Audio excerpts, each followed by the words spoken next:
تیسرے امام حضرت امام احمد بن حنبل اور اہل بیت اطہار کے تعلق پر ہم بات کریں گے۔ امام احمد بن حنبل سے جب پوچھا گیا،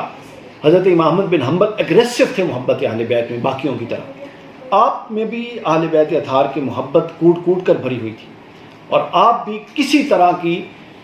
رعایت جو دشمنان اہل بیت ہیں ان کے لیے روا نہیں رکھتے تھے۔ اس لیے حضرت امام اعظم ابو حنیفہ حضرت امام احمد بن حنبل رحمہ اللہ تعالیٰ سے پوچھا گیا کہ آپ یزید کے بارے میں کیا حکم دیتے ہیں؟ یزید کون تھا؟ سب کو پتہ ہے، جس نے اہل بیت اطہار پر ظلم ڈھایا اور جس کے حکم پر امام حسین علیہ السلام کربلا کے ریگزار میں بے دردی کے ساتھ اہل بیت کے ساتھ اپنے اہل بیت اور خانوادے اور اصحاب کے ساتھ شہید کیے گئے۔ جب ان سے پوچھا گیا اس یزید کے بارے میں فتویٰ دیں، تو انہوں نے جو فتویٰ دیا اس فتویٰ کی آواز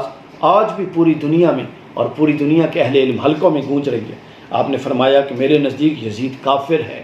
مطلق کافر۔ آپ کے صاحبزادے حضرت عبداللہ بن احمد بن حنبل رحمۃ اللہ تعالیٰ علیہ نے اس کو روایت کیا، اور کثیر کتب میں امام احمد بن حنبل سے منسوب یہ روایت اور یہ فتویٰ موجود ہے، جو امام احمد بن حنبل کی اہل بیت اطہار کے ساتھ لاسانی اور لازوال محبت کا منہ بولتا ثبوت ہے۔ اور ایک دوسری روایت میں امام احمد بن حنبل سے ان کے بیٹے انہوں نے سوال کیا، انہوں نے کہا کہ خلف جو صحابہ کی ترتیب ہے اس سے متعلق آپ کیا فرماتے ہیں؟ تو امام احمد بن حنبل رحمہ اللہ نے فرمایا کہ خلافت میں، آپ نے فرمایا خلافت میں پہلے سیدنا صدیق اکبر ہیں، پھر حضرت فاروق اعظم ہیں، اور پھر حضرت سیدنا عثمان غنی رضی اللہ تعالیٰ عنہم ہیں۔ یہ فرما کے امام احمد بن حنبل خاموش ہو گئے۔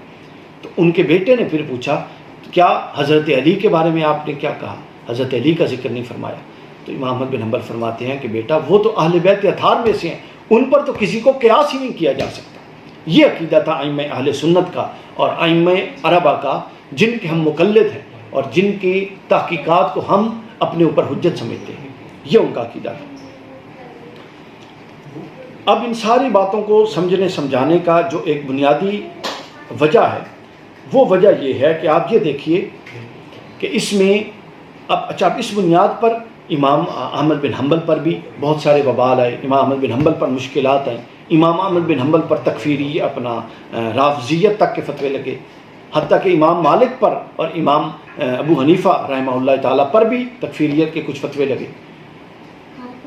یہ سب کچھ کس لیے تھا؟ یہ سب کچھ اس لیے تھا کہ ان ائمہ کی جو اہل بیت اطہار کے ساتھ محبت تھی، وہ اس کی کوئی مثال نہیں تھی، اس کی کوئی حد نہیں تھی، اس کی کوئی لمٹ نہیں تھی، وہ لمٹ لیس تھی،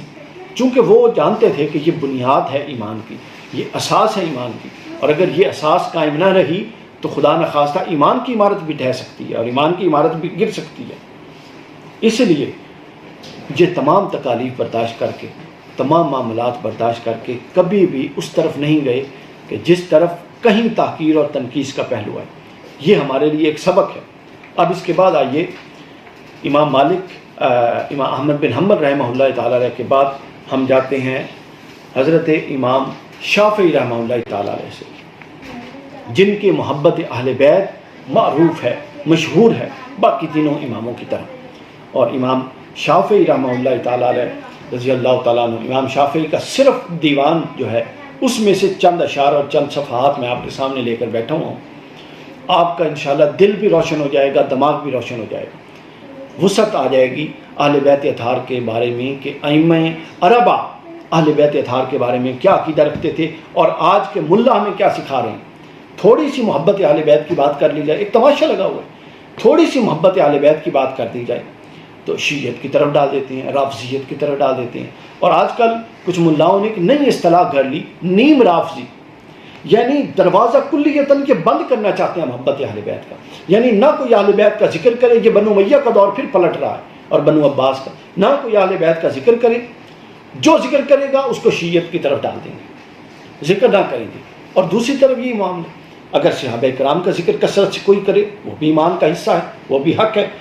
صحابہ کرام کو کوئی ذکر کرے تو ان کو ناسبیت کی طرف لے جاتا ہے دوسرا طبقہ۔ ایک عجیب تماشا ہے، معلوم نہیں کہ یہ کہاں سے یہ باتیں آئی ہیں، اور ہم شکر گزار ہیں اللہ کے کہ ہم ایک ایسے دور میں ہیں کہ ہم نے اپنے دور کے مجدد کا زمانہ بھی پایا اور مجدد کی صحبت بھی پائی اور مجدد کے افکار سے اپنے افکار اور اپنے نظریات کو روشن بھی رکھا۔ حضور شیخ الاسلام اگر آپ کی زندگی، آپ کی حیات مبارکہ ہم نے براہ راست نہ پائی ہوتی اور آپ کو نہ سنا ہوتا تو یقین بالیقین یہ سمجھیے کہ ہم بھی یہ ناصبیت کے گڑھے میں گر چکے تھے یا رافضیت کے گڑھے میں گر چکے تھے۔ منہاج القرآن اور حضور شیخ الاسلام وہ صراط مستقیم ہے، وہ منہاج القرآن ہے، منہج قرآن ہے کہ جس پر آپ لے کر چلے، جس پر ہمارے ہاتھ میں اہل بیت اطہار کا دامن بھی موجود ہے اور ہمارے ہاتھ میں صحابہ کرام کا دامن بھی موجود ہے۔ یہ ایک تماشا تھا جو اب بھی لگا ہوا ہے، لیکن اہل حق کو واضح ہو چکی ہے سب بات۔ حضرت امام شافعی کی طرف ہم آ رہے ہیں۔ یہ جو میں جس بات کا رونا میں رو رہا ہوں کہ تھوڑا سا ذکر اہل بیت کرنے شیعیت کی طرف ڈال دیتے ہیں، یہ کوئی آج کا مسئلہ نہیں ہے، ہر دور کے جہلاء کا یہ مسئلہ رہا، ہر دور کے نیم ملاؤں کا یہ مسئلہ رہا، اور ہر دور کے بدباطن ملاؤں کا یہ مسئلہ رہا کہ جب اہل بیت کا ذکر ہے وہ اس کو شیعیت کے ساتھ جوڑ دیں، رافضیت کے ساتھ جوڑ دیں۔ یعنی اندر ان کے اپنی خبث ہے، اندر ان کے اپنے اناد ہے، اندر ان کے اپنے اہل بیت کا بغض ہے، لیکن اس کا اظہار نہیں کر سکتے۔ اس کے اظہار کی صورت یہ ہے کہ اہل بیت کے ذکر سے لوگوں کو روکا جائے۔ ایسے ملاؤں اور ایسے نیم جن کے ایمان کا بھی اعتبار نہیں، لوگوں کو اٹھا کے اپنے حلقوں سے باہر پھینکے۔ ہمارا اپنا قصور ہے کہ ایسے لوگوں کو آپ موقع دیتے ہیں، ان کی باتیں سنتے ہیں۔ کون ہوتا ہے، کس کی کیا جرت کہ ہم اہل بیت کا ذکر کریں، مولا علی کا ذکر کریں، سیدہ فاطمہ کا ذکر کریں، حسن و حسین کا ذکر کریں اور ہمیں کوئی رافضی کہے؟ اور کون ہوتا ہے کوئی کہ ہم سیدنا صدیق اکبر کا ذکر کریں، حضرت عمر کا کثرت سے کریں، حضرت عثمان کا کریں اور ہمیں کوئی ناسبی کہے؟ دونوں طرف اٹھا کے باہر پھینکنے کی ضرورت ہے۔ جب ہم خود رستہ دیں گے، ان چور دروازے کھولیں گے، ان نیم حکیم دونوں طرف جو پائے جا رہے ہیں، تو پھر کیا ہوگا؟ پھر یہی حال ہوگا جو ہمارا ہو رہا ہے۔